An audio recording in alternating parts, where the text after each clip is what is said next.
د افغانستان اسلامي امارت د عامې روغتیا وزیر ښاغلي مولوي نور جلال جلالي هند هیواد ته د خپل سفر په جریان کې د دغه هیواد د طبي، یوناني،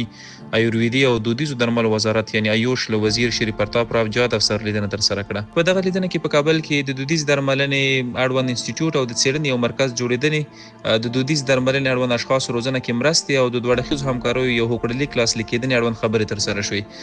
د عامې روغتیا وزیر ښاغلي مولوي نور جلال جلالي د دودیز درملنې معیاري کېدنه اړین کار وګاڼه. په وینا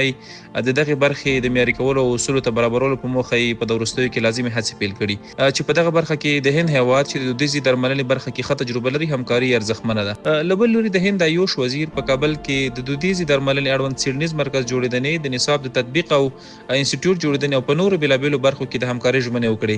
چې په وینا یې په راتلونکي کې به په دې برخه کې هر ډول همکاري کوي.